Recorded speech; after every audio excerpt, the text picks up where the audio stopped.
Gentlemen, start your egos. It's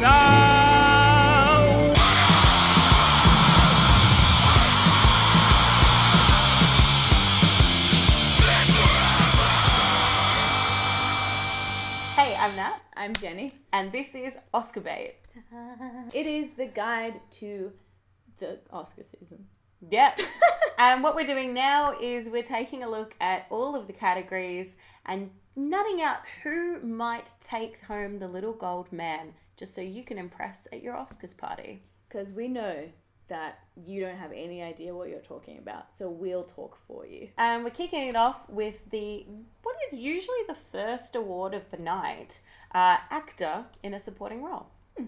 So the nominees for actor in a supporting role are Christian Bale in The Big Short, Tom Hardy in The Revenant, Mark Ruffalo for Spotlight, Mark Rylance for Bridge of Spies, and Sylvester Stallone for Creed.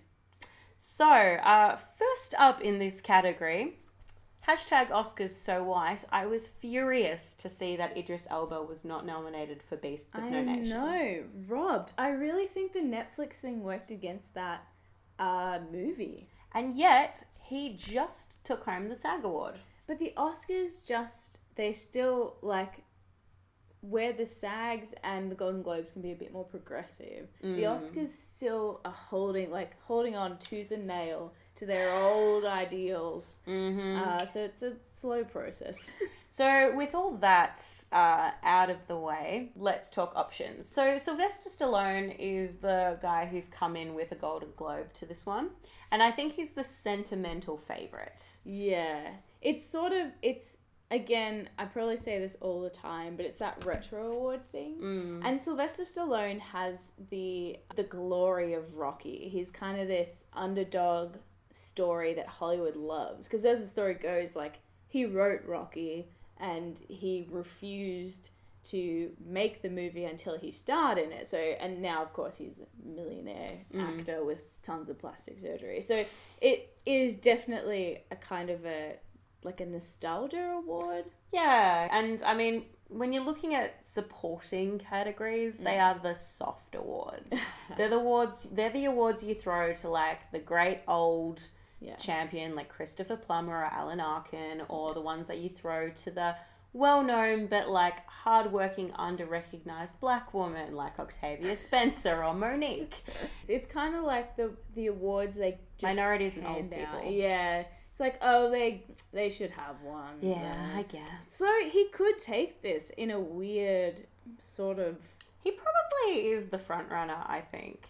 But let's have a look at the other ones as well, because it's a pretty, it's kind of hard to pick it too easily, especially because we've seen there's kind of a weird surge at the end for Bridge of Spies and Mark Rylance in particular, which...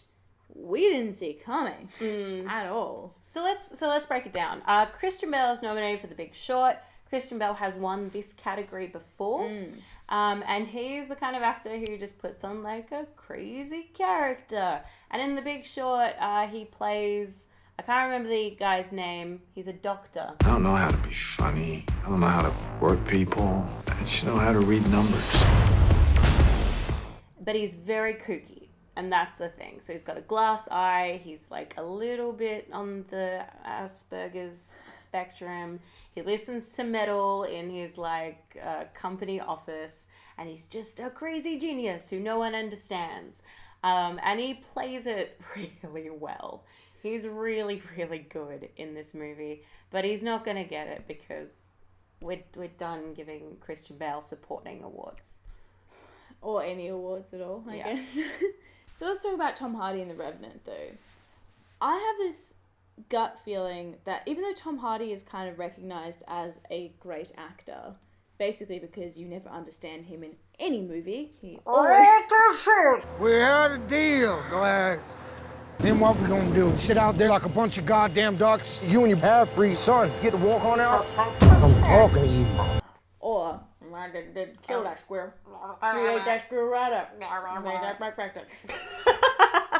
He's already recognized as a great actor, but I feel like Tom Hardy might be suffering from a similar curse as Leo. He's putting in wonderful performances, but he's almost too popular. Yeah, he's really pretty. Like, have you seen Pretty? his old MySpace photos where he's shirtless and it's like, Tom Hardy. What a dreamboat. Baby. And he has also been in some cheesy romantic comedies, which, It's not going to help him. And I think it's the thing of, like, the mainstream think of Tom Hardy as, like, an amazing actor. Because the mainstream kind of are like, yeah, Tom Hardy's the best, that the Oscars or the Academy are like, we know better than that. That's what Leo has been suffering from that for years. but in this particular role, Tom Hardy is, I thought he was very good. He is very good. I thought he was very good at being a slack-jawed, Being racist douchebag. The proper thing to do would be to finish him off quick. He's to be cared for as long as necessary. I understand. Get away! How? What happened? We did what we had to do. He was buried right. He always gets lost in his roles as well. He's a chameleon. He does really well, but I think it's just it's a nod for him, an acknowledgement of his good work so far, Yes. but not his time this time. No. Next up, we have Mark Ruffalo in Spotlight. This is an interesting one because the Globes really snubbed Spotlight in terms of acting awards. So it's really good to see that the ensemble is getting some recognition here. And Mark Ruffalo is good. He had a scene where he shouted a lot and he was like, but I was a Catholic. Ah! It's time, Robbie. It's time. They knew and they let it happen. 2 kids. Okay? It could have been you. It could have been me. It could have been any of us. We gotta nail these scumbags. We gotta show people that nobody can get away with this. Not a priest or a cardinal or a freaking pope. But Mark Ruffalo is just such a solid performer. He is. He's been so great for such a long time. Yeah. And he really deserves an award sometime. He's coming into his own, that's for sure. I almost think it's interesting that he got pulled out for Spotlight, though, because Spotlight just won the SAG for Best Ensemble, and it is 100% an ensemble movie. Yeah. And I don't think that, like, he was no better than Michael Keaton or, you know, Or Lee Lee Schreiber. So it is interesting that he's here. And I think it's the thing of, like, he's a solid, hardworking, been trucking away for a number of years. You've been doing good, Mark Ruffalo. But, you know, he's Another also pat made, on the back. He's made some crappy romantic comedies too. He really has. So that's- and he's been in the Avengers and... He's too popcorny. He's gonna stay in this category for a little while longer. Next up we have Mark Rylance for Bridge of Spies. I definitely think that Mark Rylance was one of the best parts of this movie. I agree. And I believe we may have said that if you check out our review of Bridge of Spies. But I still, like...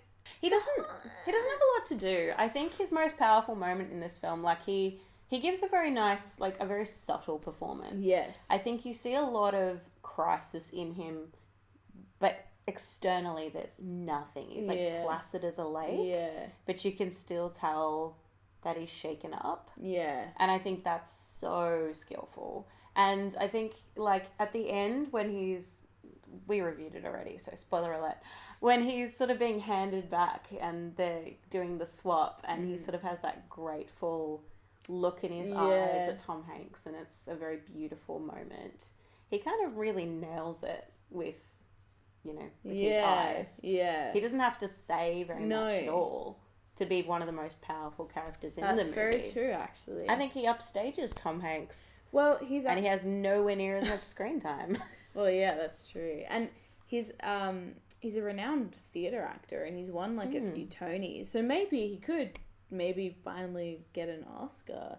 I hear a friend of mine is a big fan of his, and she says that he always has the most amazing Tony acceptance speeches because he's. I feel like the way she described it sort of sounded like maybe he was a little bit of a McConaughey, like dreamy quoting poems and stuff like that. So maybe we should back him just purely so we get an entertaining speech out of it. But I feel like in this category, like, if you're going to go with, like, the British veteran who maybe deserves it and the American veteran who maybe deserves it, the Academy's going to go with the American every time. Yeah, that's true. So I guess it's going to be Sylvester Stallone in Creed. To be honest, I haven't seen Creed, so... No, neither have I. I just think that the groundswell seems to be there. Well, yeah, and I guess it's that thing of, like, he's such a Hollywood icon that's never really been awarded in that sense. So yeah, we're probably going to be Sly for this one. Yeah, it sort of feels like wrong in my waters. Yeah, I don't love the idea. It could come down, like, maybe Mark Ruffalo is my other maybe. But I'm not strong on it. I reckon it'll be old Sly Stallone. But you know what? Actually, on the Mark Rylance point, it might mean that we get a crazy speech out of Sly, because his speech at the Golden Globes was actually really kind of adorable in its ridiculousness. So actually, maybe I want Stallone to win. And you know what? That Hollywood story, the Rocky Hollywood story, holds a special place in my heart too. So yeah. Oh, I guess that's it. We're backing Sly for Best Supporting Actor. I never thought I'd see the day. I never thought I'd say those words. It's only because Idris was snubbed. I'll say it again. It's 2016 and still... Oscar's so white. Oscar's so white. So, what did you think? Who do you think will win Best Supporting Actor this year at the Oscars? Leave us a comment below. Give us a like and a subscribe. Tell your friends. And you can also find us on Facebook and Twitter. We'll catch you next time.